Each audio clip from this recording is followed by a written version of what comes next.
നമസ്കാരം. വാർത്താമഴയിലേക്ക് സ്വാഗതം. അയോധ്യ രാമക്ഷേത്ര ഉദ്ഘാടന ചടങ്ങിൽ പങ്കെടുക്കണോ എന്നതിൽ കോൺഗ്രസിൽ ആശയക്കുഴപ്പം തുടരുന്നതിനിടെ മുന്നറിയിപ്പുമായി മുസ്ലിം ലീഗ്. BJPയുടെ കെണിയിൽ കോൺഗ്രസ് വീഴരുതെന്ന് ലീഗ് സംസ്ഥാന ജനറൽ സെക്രട്ടറി PM.A. സലാം പറഞ്ഞു. കോൺഗ്രസിന് സമസ്ത മുഖപത്രം സുപ്രഭാതവും മുന്നറിയിപ്പ് നൽകി. പള്ളി പൊളിച്ചെടുത്ത് കാല് വയ്ക്കുമോ കോൺഗ്രസ് എന്നാണ് സമസ്തയുടെ ചോദ്യം. രാമക്ഷേത്ര ഉദ്ഘാടനത്തിന് പോകുമോ എന്ന് ക്ഷണം ലഭിച്ചവർ തീരുമാനിക്കട്ടെ എന്ന് ഡോക്ടർ ശശി തരൂർ MP 24നോട് പറഞ്ഞു. ഇതുമായി ബന്ധപ്പെട്ട ചോദ്യങ്ങളിൽ നിന്ന് കോൺഗ്രസിന്റെ ദേശീയ സംസ്ഥാന നേതാക്കൾ ഇന്ന് ഒഴിഞ്ഞു മാറി. കാണാം ഇന്നത്തെ എലീറ്റ് സ്റ്റോറി.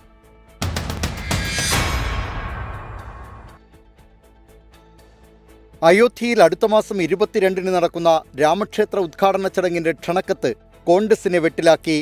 ചടങ്ങിൽ പങ്കെടുത്തില്ലെങ്കിൽ ഉത്തരേന്ത്യയിലെ ഹിന്ദു വോട്ടുകൾ അകലുമെന്നാണ് ഒരു വിഭാഗം നേതാക്കളുടെ വാദം. BJPയുടെ കരുത്തുകാട്ടാനുള്ള പരിപാടിയിൽ കോൺഗ്രസ് നേതാക്കൾ പങ്കെടുക്കരുതെന്ന് മറുവിഭാഗവും പറയുന്നു. പങ്കെടുക്കുമോ ഇല്ലയോ എന്ന ചോദ്യത്തിൽ നിന്ന് ഒഴിഞ്ഞു മാറുകയാണ് കോൺഗ്രസിന്റെ ദേശീയ സംസ്ഥാന നേതൃത്വങ്ങൾ. അതൊക്കെ ഞങ്ങൾ കഴിഞ്ഞ ദിവസം ചോദ്യം വന്നപ്പോൾ പറഞ്ഞതല്ലോ ഒരു ഉത്തരം. അക്കാര്യത്തിൽ ഞങ്ങൾക്ക് യഥാസമയം അതിന് കൃത്യമായിട്ടുള്ള മറുപടി കിട്ടും. ഇതിപ്പോ യാത്രയ്ക്ക് വേണ്ടിയിട്ടാണ് നിങ്ങൾ ചോദിച്ചത്. ഇതാണ് നിങ്ങൾക്ക് പല ചോദ്യങ്ങൾക്ക് ഉത്തരം പറയാൻ ഞാനില്ല.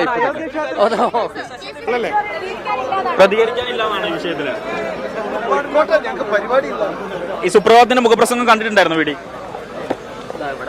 രാമക്ഷേത്ര ഉദ്ഘാടന ചടങ്ങിൽ കോൺഗ്രസ് പങ്കെടുക്കുമോ എന്ന ചോദ്യത്തോട് വ്യക്തമായ മറുപടി ഡോക്ടർ ശശി തരൂർ MPയും നൽകിയില്ല.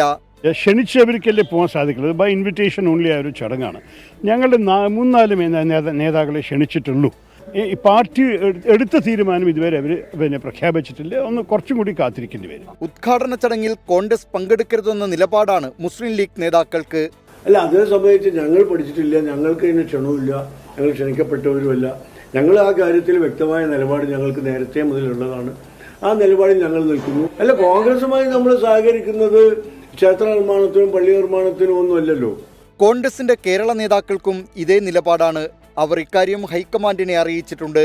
അതിനിടെ കോൺഗ്രസ് നിലപാടിനെ വിമർശിച്ച് സമസ്ത മുഖപത്രം സുപ്രഭാതത്തിന്റെ മുഖപ്രസംഗം. പള്ളി പൊളിച്ചെടുത്ത് കാലുവയ്ക്കുമോ കോൺഗ്രസ് എന്ന തലക്കെട്ടിലെഴുതിയ മുഖപ്രസംഗത്തിൽ കോൺഗ്രസിനെതിരെ കടുത്ത വിമർശനമാണ്.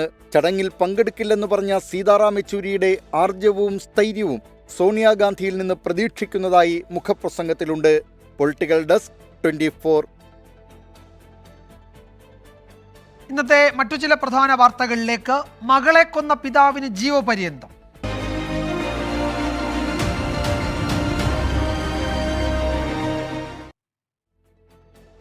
കൊച്ചിയിലെ വൈഗ കൊലക്കേസിൽ പിതാവ് സനു മോഹന് ജീവപര്യന്തം തടവ് ശിക്ഷ.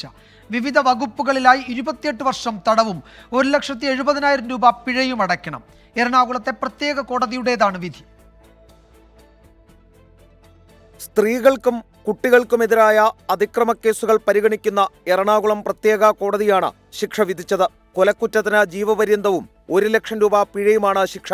IPC 328 പ്രകാരം 10 വർഷം തടവ്, 25,000 രൂപ പിഴ. IPC 201 പ്രകാരം 5 വർഷം കഠിന തടവ്, 10,000 രൂപ പിഴ.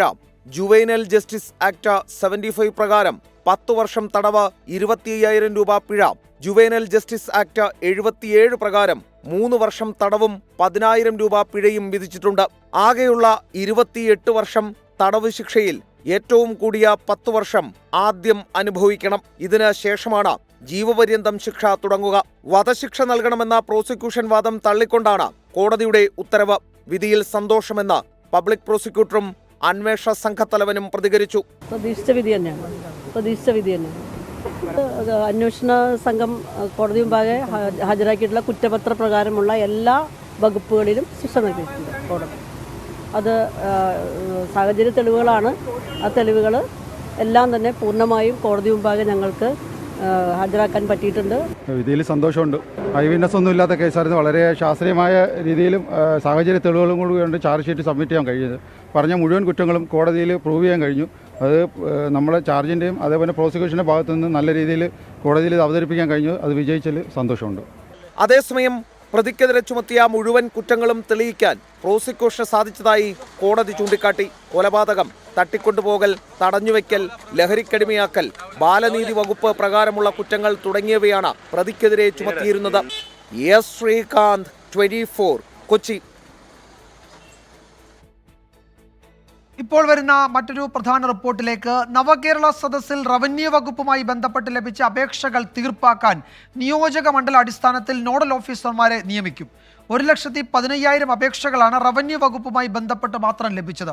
ഇവ കൈകാര്യം ചെയ്യുന്നതിനുള്ള രൂപരേഖ റവന്യൂ വകുപ്പ് തയ്യാറാക്കുമെന്ന് മന്ത്രി കെ രാജൻ അറിയിച്ചു. വി എ ഗിരീഷ് വിവരങ്ങൾ നൽകും തിരുവനന്തപുരത്തു നിന്ന്.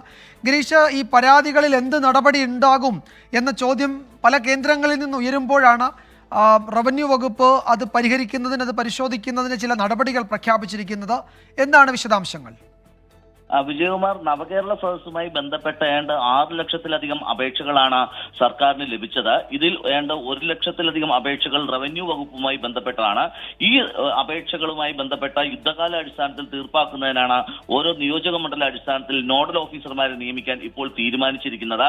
അതോടൊപ്പം തന്നെ ഈ അപേക്ഷകൾ തീർപ്പാക്കുന്നതുമായി ബന്ധപ്പെട്ട സമഗ്രമായ ഒരു രൂപരേഖ റവന്യൂ വകുപ്പ് തയ്യാറാക്കും.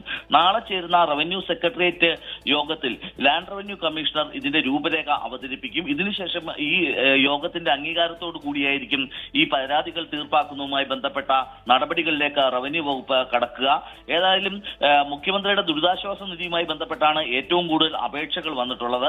അതിനു പുറമെ പട്ടയം, സർവേ ഭൂമി തരംമാറ്റം, ഭൂനികുതി അടയ്ക്കുന്നതുമായി ബന്ധപ്പെട്ട പരാതികൾ, ഇത്തരം പരാതികളാണ് ഏറ്റവും കൂടുതൽ ഉള്ളതെന്നും റവന്യൂ വകുപ്പ് വിലയിരുത്തിയിട്ടുണ്ട്. ഏതായാലും അപേക്ഷകൾ തീർപ്പാക്കുന്നതിന് വേണ്ടി മുൻഗണനാ അടിസ്ഥാനത്തിൽ അപേക്ഷകൾ വേർതിരിക്കുന്നതിനുള്ള ഒരു തീരുമാനം ഇപ്പോൾ റവന്യൂ വകുപ്പ് എടുത്തു കഴിഞ്ഞു. നാളെ ചേരുന്ന റവന്യൂ സെക്രട്ടേറിയറ്റ് യോഗമാകും ഇക്കാര്യത്തിലുള്ള കൂടുതൽ തീരുമാനങ്ങൾ എടുക്കുക. പക്ഷെ അപ്പോഴും ഏറ്റവും പ്രധാനമായിട്ടുള്ളത് 5 ലക്ഷത്തോളം അപേക്ഷകളിൽ ഇപ്പോഴും എങ്ങനെ തീരുമാനം എടുക്കുന്നു എന്നുള്ള ഒരു വ്യക്തത ഇതുവരെ വന്നിട്ടില്ല എന്നുള്ളതാണ്. റവന്യൂ വകുപ്പ് മാത്രമാണ് ഇപ്പോൾ ഇത്തരത്തിലൊരു നടപടിയിലേക്കും നോഡൽ ഓഫീസർമാരെ നിയമിക്കുന്നതിലേക്കും കടന്നിരിക്കുന്നത്.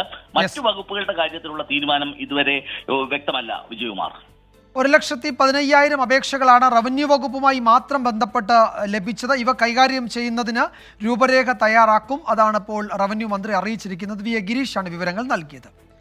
ചോദ്യങ്ങൾ അവസാനിക്കുന്നില്ല.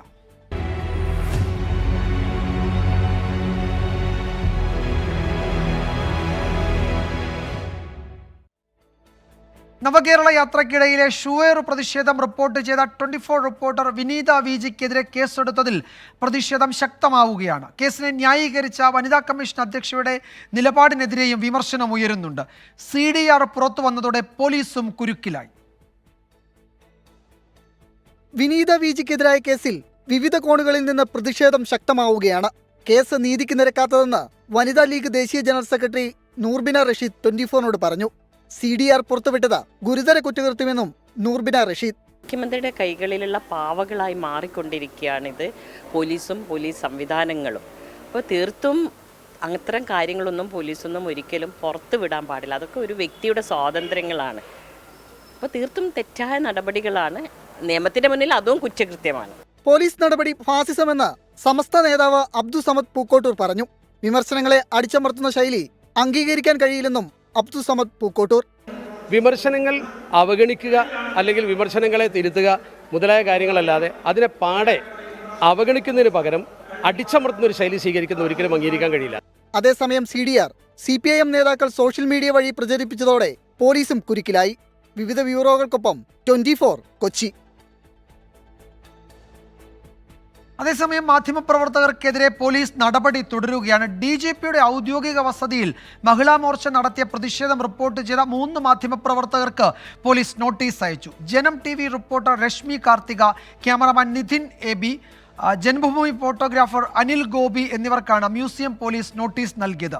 വെള്ളിയാഴ്ച രാവിലെ 11 മണിക്ക് ചോദ്യം ചെയ്യലിന് ഹാജരാകാനാണ് നിർദ്ദേശം. DGPയുടെ ഔദ്യോഗിക വസതിയിൽ അതിക്രമിച്ച് കയറി എന്നാണ് ഇവർക്കെതിരായ ആരോപണം.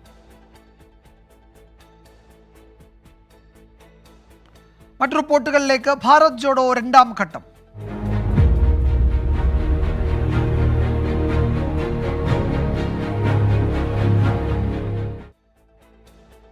ഭാരത് ജോഡോ യാത്രയുടെ 2ാം പതിപ്പ് പ്രഖ്യാപിച്ച് കോൺഗ്രസ്. ജനുവരി 14-ന് മണിപ്പൂരിൽ നിന്ന് ഭാരത് ന്യായ് യാത്ര തുടങ്ങും. 14 സംസ്ഥാനങ്ങളിലൂടെ യാത്ര കടന്നുപോകും. തെരഞ്ഞെടുപ്പ് ഒരുക്കങ്ങളെ യാത്ര ബാധിക്കില്ലെന്ന് കോൺഗ്രസ് നേതൃത്വം വ്യക്തമാക്കി. ഭാരത് ന്യായ് യാത്ര എന്നാണ് 2ാം പതിപ്പിന്റെ പേര്. കോൺഗ്രസ് അധ്യക്ഷൻ മല്ലികാർജ്ജുൻ ഖർഗെ ഫ്ളാഗ് ഓഫ് ചെയ്യും. മണിപ്പൂർ, നാഗാലാൻഡ്, അസം, ബംഗാൾ, മധ്യപ്രദേശ്, UP, ഗുജറാത്ത്, മഹാരാഷ്ട്ര തുടങ്ങി 14 സംസ്ഥാനങ്ങളിലെ 85 ജില്ലകളിൽ സഞ്ചരിച്ച് മാർച്ച് 20-ന് മുംബൈയിൽ സമാപിക്കും. All India Congress Committee has decided to hold a Bharat Nyaya Yatra from January 14 to March 20th from Manipur to Mumbai. This yatra will cover a distance of 6,200 kilometers. This yatra is covering 14 states and 85 districts. Bharat Jodo യാത്ര പൂർണ്ണമായും പദയാത്രയായിരുന്നെങ്കിൽ ഭാരത് ന്യായ യാത്ര ബസ്സിലും സഞ്ചരിക്കും. India സഖ്യത്തിലെ കക്ഷികളെ യാത്രയിൽ പങ്കെടുപ്പിക്കാനും ആലോചനയുണ്ട്. മണിപ്പൂരിന്റെ മുറിവുകൾ ഇന്ത്യയിലെ ഓരോ പൗരനെയും സംബന്ധിച്ചിടത്തോളം ഏറ്റ മുറിവുകളല്ലേ. ജനങ്ങളിൽ സ്നേഹം പടർത്താൻ വേണ്ടിയിട്ടുള്ള യാത്രയാണ്. അപ്പൊ മണിപ്പൂരിലെ യാത്ര ഇല്ലാതെ നടത്തിയാൽ നിങ്ങൾ എന്തായിരിക്കും പറയാ? അപ്പൊ മണിപ്പൂരിൽ തന്നെ തുടങ്ങണമെന്നുള്ളത് ആ തീരുമാനത്തിന്റെ ഭാഗമായിട്ടാണ്. യാത്ര തെരഞ്ഞെടുപ്പ് ലക്ഷ്യം വെച്ചല്ല എന്ന് നേതൃത്വം വ്യക്തമാക്കുമ്പോഴും മണിപ്പൂരിൽ നിന്ന് യാത്ര തുടങ്ങുന്നതിന് പിന്നിൽ കൃത്യമായ രാഷ്ട്രീയമുണ്ട്. കർണാടകയിലെ നേട്ടവും മറ്റ് സംസ്ഥാനങ്ങളിലെ തിരിച്ചടിയും കൂടി മുന്നിൽ കണ്ടാണ് ഹിന്ദി ഹൃദയഭൂമിയിലെ രാഹുൽ ഗാന്ധിയുടെ യാത്ര. 24 ഡൽഹി. കോൺഗ്രസ് ദേശീയ നേതൃത്വത്തെ വിമർശിച്ച് KPCC മുൻ അധ്യക്ഷൻ മുല്ലപ്പള്ളി രാമചന്ദ്രൻ. ആജ്ഞാശക്തിയുള്ള നേതാക്കളുടെ അഭാവം കോൺഗ്രസിനെ പ്രതിസന്ധിയിലാക്കുന്നുണ്ട്. മതേതര ശക്തികളെ ചേർത്ത് പിടിച്ച് മുന്നോട്ടു പോകാൻ മികച്ച നേതൃനിര ആവശ്യമാണെന്നും മുല്ലപ്പള്ളി രാമചന്ദ്രൻ പറഞ്ഞു. ഇന്ന് ഇന്ത്യ മുന്നണിക്ക് നേതൃത്വം കൊടുക്കുന്ന നേതാക്കന്മാരെയൊക്കെ തന്നെ വ്യക്തിപരമായിട്ട് അറിയാവുന്ന ഒരാളെന്ന് തന്നെ പറയട്ടെ, അവരെല്ലാം തന്നെ ചേർത്ത് പിടിച്ച് മുന്നോട്ട് പോകണമെങ്കിൽ ഒരു ഫാദർ ഫിഗർ ആവശ്യമുണ്ട് എന്നാണ് എൻ്റെ വിശ്വാസം. ആ ഫാദർ ഫിഗർ ഇല്ല എന്നതാണ് നമുക്ക് വല്ലാതെ ഈ നാട് അനുഭവിക്കുന്ന ദുരന്തമായിട്ട് ഞാൻ കാണുന്നത്. മതേതര ശക്തികളുടെ ഐക്യം ഊട്ടിയുറപ്പിച്ചുകൊണ്ട് തന്നെ മുന്നോട്ട് പോയേ മതിയാകും എന്ന് ഞാൻ വിശ്വസിക്കുന്നു.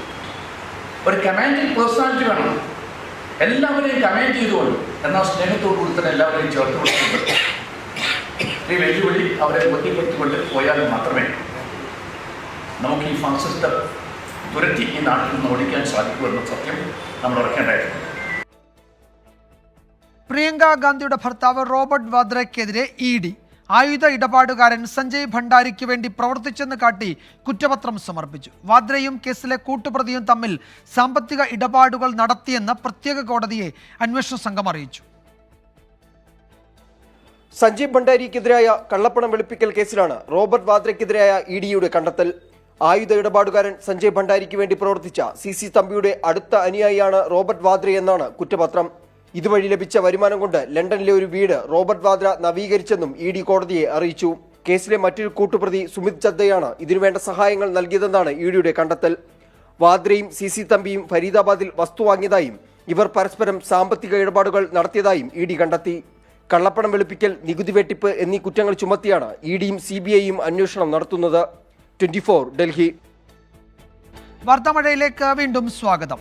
നിയുക്ത മന്ത്രി KB ഗണേഷ് കുമാറിന് സിനിമാ വകുപ്പ് കൂടി നൽകണമെന്ന് കേരള കോൺഗ്രസ് B. മുഖ്യമന്ത്രിയെയാണ് പാർട്ടി നേതൃത്വം ഈ ആവശ്യം അറിയിച്ചത്. വെള്ളിയാഴ്ചയാണ് പുതിയ മന്ത്രിമാരുടെ സത്യപ്രതിജ്ഞ. ആന്റണി രാജ് വഹിച്ചിരുന്ന ഗതാഗതം ഗണേഷ് കുമാറിനും അഹമ്മദ് ദേവർകോവിലിന്റെ തുറമുഖ വകുപ്പ് രാമചന്ദ്രൻ കടന്നപ്പള്ളിക്കും നൽകുമെന്നാണ് സൂചന. സത്യപ്രതിജ്ഞ അടുത്തതോടെയാണ് കേരള കോൺഗ്രസ് ബിയുടെ പുതിയ ആവശ്യം. മുഖ്യമന്ത്രി നിശ്ചയിക്കുന്ന വകുപ്പ് കൂടാതെ സിനിമാ വകുപ്പ് കൂടി ഗണേഷ് കുമാറിന് നൽകണമെന്നാണ് ആവശ്യപ്പെട്ടിട്ടുള്ളത്.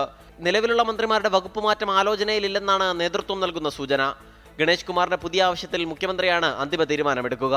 വകുപ്പ് മാറ്റം പുതിയ ആവശ്യങ്ങൾക്ക് വഴിവെക്കുമോ എന്ന ആശങ്കയും CPIMനുണ്ട്.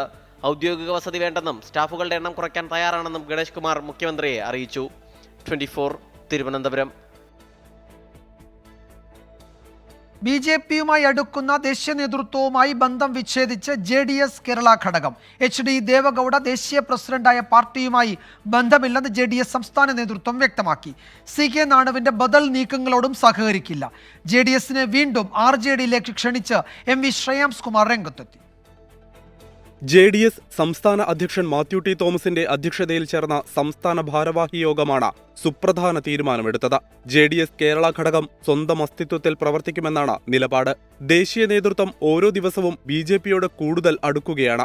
ഇത് അംഗീകരിക്കാൻ കഴിയാത്തതിനാലാണ് HD ദേവഗൌഡയുടെ നേതൃത്വത്തിൽ നിന്ന് വഴിപിരിയുന്നതെന്ന് വിശദീകരണം. ഇനി മുതൽ JDS കേരള ഘടകം ദേവഗൌഡ ദേശീയ പ്രസിഡന്റായ പാർട്ടിയുടെ ഭാഗമല്ലെന്ന് മാത്യു ടി തോമസ്. ഓരോ ദിവസവും BJPയുമായി കൂടുതൽ അടുക്കുന്ന നടപടികളാണ് ദേശീയ നേതൃത്വത്തിന്റെ ഭാഗമായി ഉണ്ടായിക്കൊണ്ടിരിക്കുന്നത്. അതുകൊണ്ട് ദേശീയ നേതൃത്വവുമായുള്ള എല്ലാ ബന്ധവും വിച്ഛേദിക്കുവാൻ സംസ്ഥാന ഭാരവാഹി യോഗം തീരുമാനിച്ചു. ജോസ് തെറ്റയിൽ JDS ദേശീയ ജനറൽ സെക്രട്ടറി സ്ഥാനം രാജിവെക്കും. വിമത നീക്കം നടത്തുന്ന CK നാണുവിന് നേരെ യോഗത്തിൽ വിമർശനമുണ്ടായി. കൂടിയാലോചന നടത്താതെ ഏകപക്ഷീയ തീരുമാനമെടുക്കുന്നത് അംഗീകരിക്കാൻ കഴിയില്ലെന്നാണ് സംസ്ഥാന ഘടകത്തിന്റെ നിലപാട്. മറ്റു പാർട്ടികളുമായി ലയിക്കുന്ന കാര്യം നേതൃത്വം ആലോചിക്കുന്നുണ്ട്.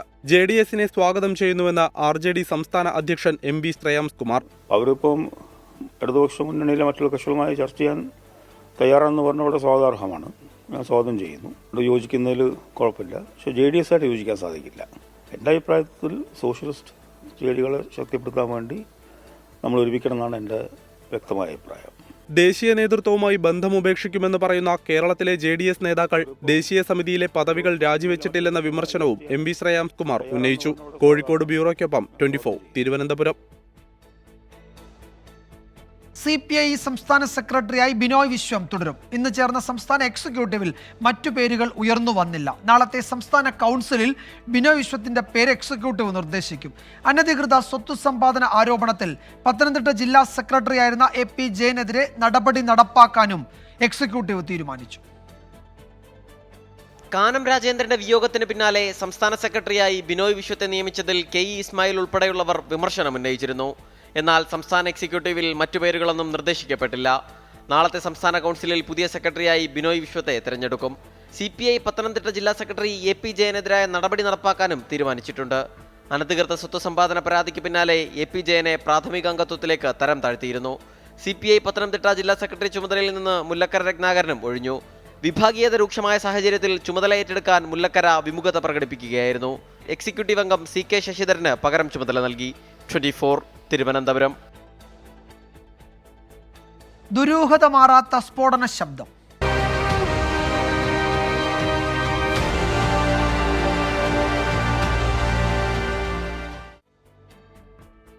ഡൽഹിയിലെ ഇസ്രായേൽ എംബസിക്ക് സമീപമുണ്ടായത് തീവ്രത കുറഞ്ഞ പൊട്ടിത്തെറിയെന്ന് ഡൽഹി പോലീസ്. സംശയാസ്പദമായ സാഹചര്യത്തിൽ കണ്ട യുവാക്കൾക്കായി അന്വേഷണം തുടരുകയാണ്. എംബസിയിലെ പൊട്ടിത്തെറിയിൽ ഭീകരാക്രമണ സാധ്യതയുണ്ടെന്ന് ഇസ്രായേൽ പ്രതികരിച്ചു. രാസവസ്തുക്കൾ ഉപയോഗിച്ചുള്ള തീവ്രത കുറഞ്ഞ പൊട്ടിത്തെറിയാണ് ഇന്നലെ ഡൽഹിയിലെ ഇസ്രായേൽ എംബസിക്ക് സമീപം ഉണ്ടായതെന്നാണ് ഡൽഹി പോലീസിന്റെ അന്വേഷണത്തിൽ കണ്ടെത്തിയത്. എന്നാൽ സംഭവസ്ഥലത്ത് നിന്ന് പലസ്തീൻ അനുകൂല കത്ത് ലഭിച്ചത് സംഭവത്തിന്റെ ഗൗരവം വർദ്ധിപ്പിക്കുന്നു. ഇസ്രായേൽ അംബാസിഡറെ അഭിസംബോധന ചെയ്തുള്ള കത്ത് അസഭ്യവർഷം നിറഞ്ഞതാണ്. സംഭവസ്ഥലത്ത് നിന്ന് ഒരു പതാകയും പോലീസിന് ലഭിച്ചിട്ടുണ്ട്. CCTV ദൃശ്യങ്ങളിൽ 2 യുവാക്കളെ സംശയാസ്പദമായ സാഹചര്യത്തിൽ കണ്ടെത്തി. ഇവർ എവിടെ നിന്ന് വന്നു, എങ്ങോട്ട് പോയി തുടങ്ങിയ കാര്യങ്ങളിൽ അന്വേഷണം തുടരുകയാണ്. എംബസിക്ക് സമീപം NSG സുരക്ഷ ശക്തമാക്കി. ഇന്ത്യയിലെ ജൂത കേന്ദ്രങ്ങളിലും സുരക്ഷ വർദ്ധിപ്പിച്ചിട്ടുണ്ട്. ഇന്ത്യയിലെ ഇസ്രായേൽ പൗരന്മാർ ജാഗ്രത പാലിക്കണമെന്ന് ഇസ്രായേൽ ദേശീയ സുരക്ഷാ കൗൺസിൽ നിർദ്ദേശം നൽകി. 24 ഡൽഹി.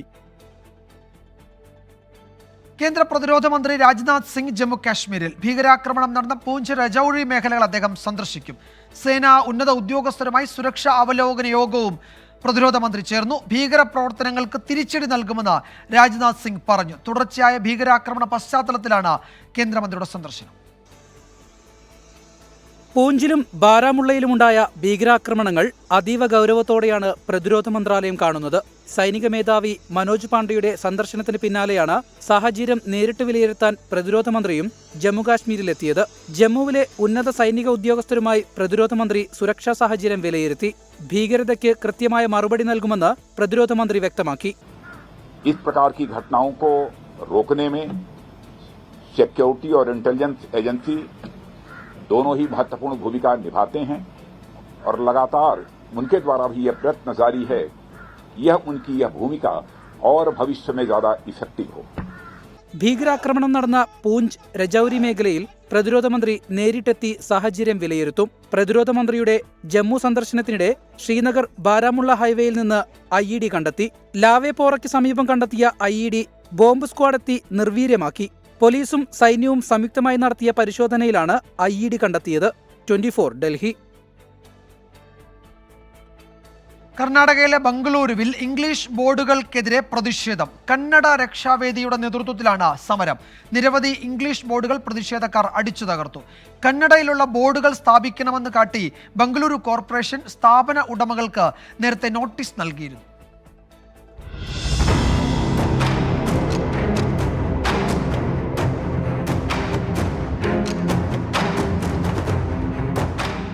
പല ആവശ്യങ്ങൾക്കും വേണ്ടിയുള്ള പ്രതിഷേധ സമരങ്ങൾ ഓരോ ദിവസവും നമ്മൾ കാണാറുണ്ട്. എന്നാൽ ബംഗളൂരുവിൽ ഇന്ന് നടന്നത് വ്യത്യസ്തമായ ആവശ്യമുന്നയിച്ചുള്ള സമരമായിരുന്നു. കടകൾക്കും സ്ഥാപനങ്ങൾക്കും ഇംഗ്ലീഷ് ഭാഷയിൽ ബോർഡുകൾ വേണ്ടെന്നാണ് കന്നഡ രക്ഷാവേദിക പ്രവർത്തകർ പറയുന്നത്.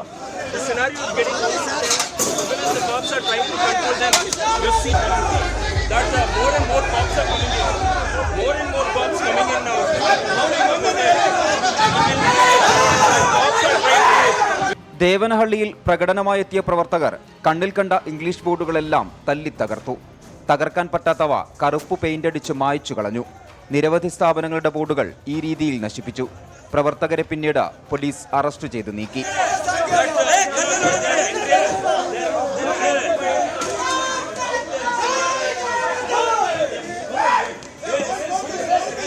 നഗരത്തിൽ സ്ഥാപനങ്ങളുടെ ബോർഡുകൾ കന്നഡ ഭാഷയിലേക്ക് മാറ്റണമെന്ന് കാണിച്ച് ബംഗളൂരു കോർപ്പറേഷൻ നേരത്തെ ഉത്തരവിറക്കിയിരുന്നു.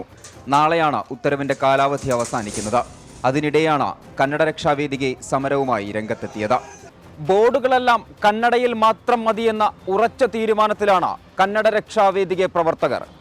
ബംഗളൂരു കോർപ്പറേഷൻ നൽകിയ നിർദ്ദേശങ്ങൾ പാലിക്കപ്പെട്ടില്ലെങ്കിൽ വരും ദിവസങ്ങളിൽ പ്രതിഷേധം കനക്കും. ശ്രീകാന്ത് ഗൗരീശപട്ടത്തിനൊപ്പം ചെന്നൈയിൽ നിന്ന് മനേഷ് മൂർത്തി, 24. വാർത്താമഴ തുടരുന്നു. സ്കൂൾ കലോത്സവത്തിന്റെ പാചകപ്പുരയിൽ ഇത്തവണയും പഴയടം രുചിയെത്തും. വെജിറ്റേറിയൻ ഭക്ഷണം നൽകുമെന്ന് വിദ്യാഭ്യാസ മന്ത്രി വ്യക്തമാക്കിയ സാഹചര്യത്തിലാണ് ടെൻഡർ പിടിച്ചതെന്ന് പഴയടം മോഹനൻ നമ്പൂതിരി പറഞ്ഞു. വിവാദമുണ്ടാക്കിയവർ പശ്ചാത്തപിച്ചെന്നും ചില മുതലെടുപ്പുകൾ നടന്നോ എന്ന് സംശയമുണ്ടെന്നും പഴയടം 24നോട് പ്രതികരിച്ചു. കഴിഞ്ഞ സ്കൂൾ കലോത്സവ വേളയിലാണ് നോൺ വെജിറ്റേറിയൻ ഭക്ഷണം നൽകണമെന്ന ചർച്ച ഉയർന്നു വന്നത്. വിദ്യാഭ്യാസ മന്ത്രി തന്നെ ഇത് തുറന്നു പറഞ്ഞതോടെ സംഭവം വലിയ വിവാദമായി.